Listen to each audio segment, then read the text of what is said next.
Yang saya hormati Pastor Ketua Yayasan Pendidikan Agama Katolik Keuskupan Amboina, Pastor Agus, Pastor Simon Matruti sebagai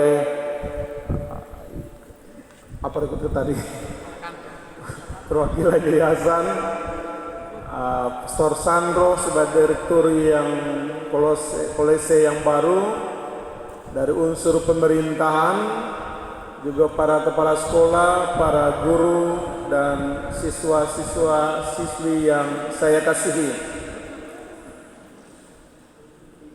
Pertama tentunya saya senang dan gembira berada di tengah-tengah insan-insan pendidikan, baik itu yang sebagai guru yang membina dan mendidik maupun sebagai siswa dan siswi. Ketika diumumkan menjadi uskup diosis, memang saya sudah harus berpikir tentang segala sesuatu, terutama karya gereja di keuskupan ini. Dan ada dua hal atau dua bidang penting yang kiranya menjadi andalan gereja Katolik dari dulu, yakni kesehatan dan pendidikan. Tentunya sekarang ini dalam konteks Indonesia secara umum dan konteks Maluku secara khusus, sekolah-sekolah dan rumah sakit Katolik itu sudah sangat terkenal dari dulu. Sebelum pemerintah menggencarkan sekolah-sekolah mereka, sebelum agama-agama lain melancarkan mereka punya sekolah dan lain sebagainya, sekolah-sekolah dan rumah sakit Katolik sudah ada untuk masyarakat. Jadi bukan hanya untuk orang Katolik, tapi untuk seluruhnya. Karena itu memang saya pasti emosi sedikit tinggi ketika baik dari pemerintah khususnya kalau mengabaikan sekolah-sekolah dan rumah sakit Katolik. Karena hal pertama yang kita buat lewat rumah sakit dan sekolah adalah kita tidak pernah menjadikan orang menjadi Katolik di sekolah dan rumah sakit. Jadi ketika Anda sekolah di sekolah Katolik, kami tidak pernah mengajak bahkan memaksa Anda untuk menjadi orang Katolik. Sama dengan rumah sakit. Karena itu ketika kemarin kita launching Kolose di Matias di Tual, sekolah itu 95% adalah Muslim. Jadi dari SD sampai SMP itu Muslim semua. Tapi itulah visi dan misi gereja Katolik. Kita mendidik anak bangsa dan kita berharap bahwa kalau ada orang beragama lain masuk di sekolah Katolik, maka sebagai seorang Muslim Anda akan menjadi seorang Muslim yang baik. Sebagai seorang Protestan Anda akan menjadi seorang Protestan yang baik di persekolahan Katolik. Itulah visi kita yang berdasarkan cinta. Hal kedua yang mau saya katakan bahwa para guru, Anda tidak mempersiapkan masa depan anak-anak, tapi Anda membantu anak-anak untuk menggapai masa depan mereka lewat pendidikan. Karena itu, tidak hanya ilmu yang Anda transfer kepada anak-anak, tetapi harus karakter, itu yang paling penting. Orang boleh kehilangan harta benda, orang boleh kehilangan mungkin sakit, penyakit, tapi kalau orang kehilangan karakter, maka Anda tidak akan berguna di masa depan. Dan bersyukurlah para guru bahwa Anda dipanggil dan dipilih untuk membentuk karakter dalam diri anak-anak didikmu.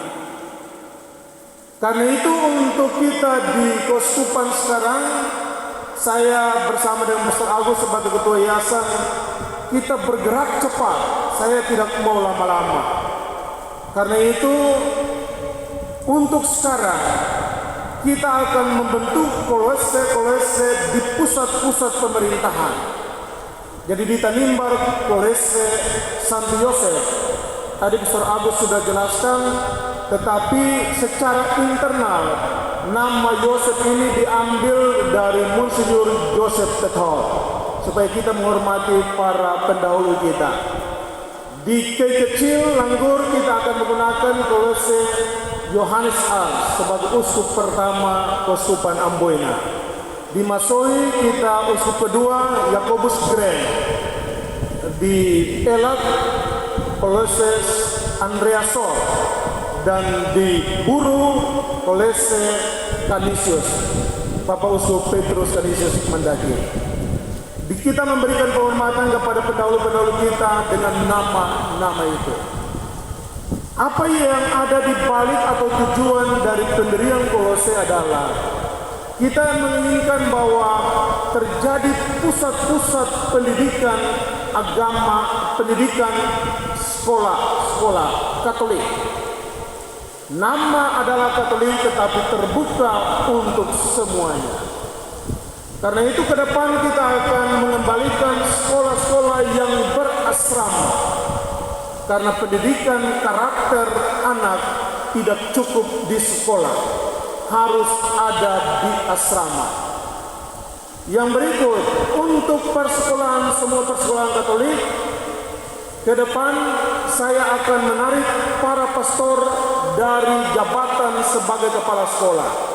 Supaya apa? Supaya itu adalah jalurnya kaum awam. Tetapi para pastor mereka akan berada di pusat kolese.